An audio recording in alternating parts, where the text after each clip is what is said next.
પદ્ધતિમાં આજના પાર્ટ 2ની અંદર આપણે સમય સંખ્યા કોને કહેવાય અને અસમય સંખ્યા કોને કહેવાય એને આપણે બરાબર સમજીશું અને સ્વાધ્યાય 1.2 આપણે લઈશું. સૌ પ્રથમ સમય સંખ્યા એટલે શું? સમય સંખ્યા કોને કહેવાય?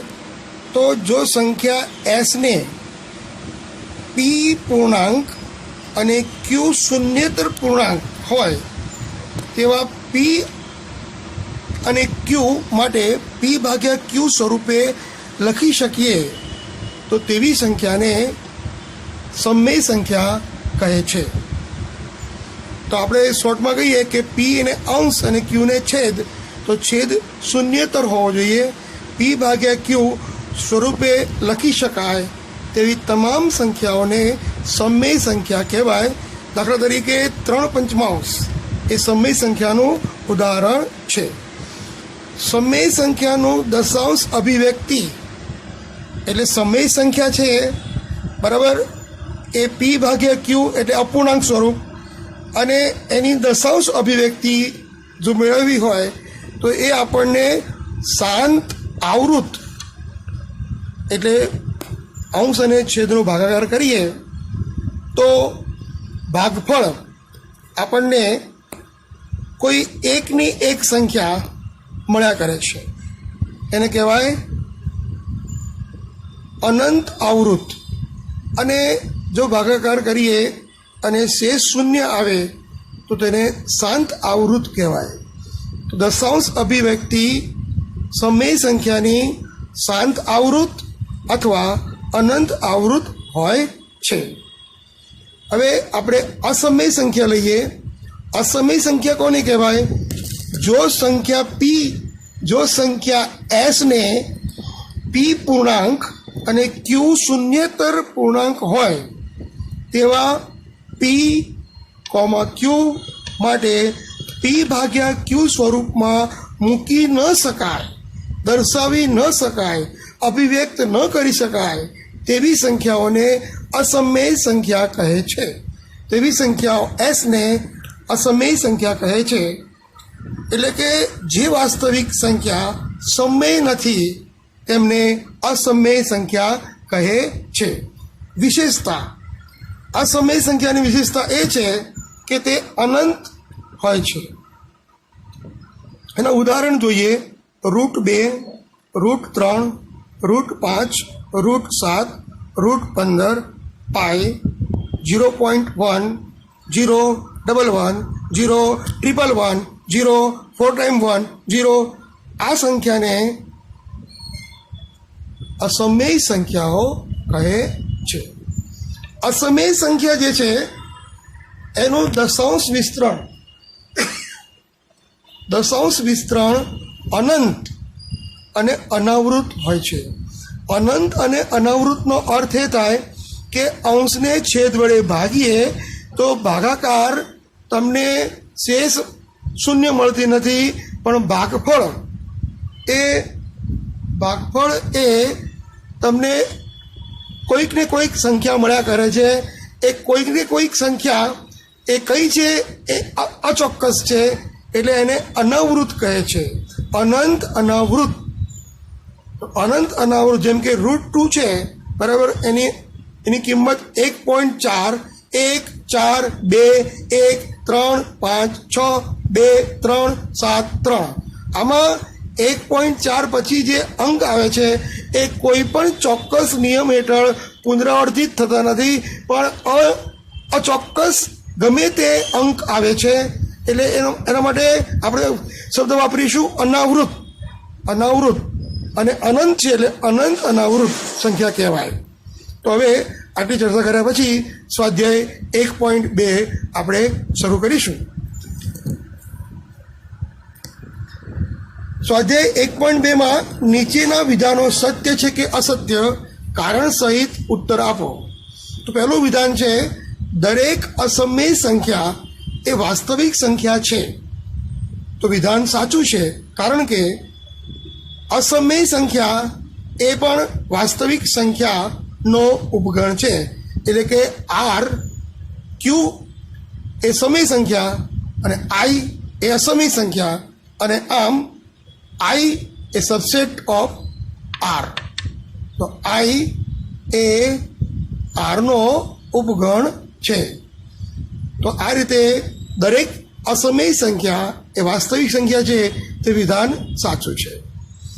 સંખ્યા રેખા પરનું દરેક બિંદુ કોઈ પ્રાકૃતિક સંખ્યા એમ માટે રૂટ એમ સ્વરૂપનું હોય છે. તો આ વિધાન સાચું નથી, કારણ કે દરેક પ્રાકૃતિક સંખ્યાનું વર્ગમૂળ મળતું નથી. એટલે આ વિધાન આપણે ખોટું છે, અસત્ય છે. ત્રીજું, દરેક વાસ્તવિક સંખ્યા એ અસમય સંખ્યા છે. દરેક વાસ્તવિક સંખ્યા એ અસમય પણ હોઈ શકે અને સમય પણ હોઈ શકે. એટલે આપણે એવું કહેવું કે દરેક વાસ્તવિક સંખ્યા અસમય છે એ વિધાન અસત્ય છે. હવે દાખલો બીજો જોઈએ. શું દરેક ઘન પૂર્ણાંકનું વર્ગમૂળ અસમય હોય છે? જો ના, તો તેવી એક સંખ્યાનું ઉદાહરણ આપો જેનું વર્ગમૂળ સમય સંખ્યા હોય. તો જો આ વિધાન દરેક ઘન પૂર્ણાંકનું વર્ગમૂળ અસમય હોય છે એ વિધાન અસત્ય છે. કેમ કે કોઈ પણ સંખ્યાનું વર્ગમૂળ કાઢીએ તો ધારો કે આપણે 4નું વર્ગમૂળ કાઢીએ તો આપણને મળશે 2. એ જ રીતે 25નું વર્ગમૂળ કાઢીએ તો આપણને મળશે 5. આમ એવું કહેવું કે દરેક ઘન પૂર્ણાંકનું વર્ગમૂળ અસમય સંખ્યા હોય એ વિધાન અસ્વીકાર્ય છે, ખોટું છે, અસત્ય છે. હવે આપણે દાખલો ત્રીજો, રૂટ 5 ને સંખ્યા રેખા પર કેવી રીતે દર્શાવી શકાય તે બતાવો.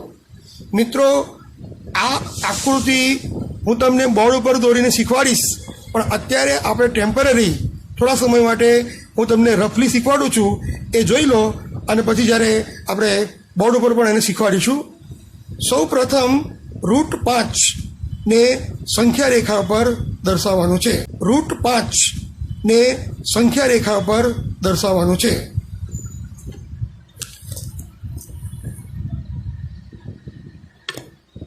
એક રેખા, સંખ્યા રેખા એક્સ ડેશ ઓ એક્સ, આપણે ઓ એક્સ ડેશ છે એને એક્સ અક્ષની ઋણ અને ઓ એક્સ છે એ એક્સ અક્ષની ધન દિશા એમ કહી શકાય. હવે તમારે રૂટ 5 ને સંખ્યા રેખા પર બતાવવાના છે. તો એ બિંદુથી 1 એકમ, ઓ બિંદુથી 1 એકમ 1 સેન્ટીમીટર બિંદુ એ લો, અને એ બિંદુથી 1 એકમ બિંદુ બી લો. આમ ઓ એ બરાબર 1, ઓ બી બરાબર 2. હવે આ બી છે, બી બિંદુએ કાટખૂણો દોરો, બી બિંદુએ કાટખૂણો દોરો, અને આ બી બિંદુથી 1 એકમ અંતરે બિંદુ સી મૂકો. હવે આ ઓસી રેખાખંડ જોડી દો. તો જુઓ, ત્રિકોણ OBCમાં પાયથાગોરસના નિયમ મુજબ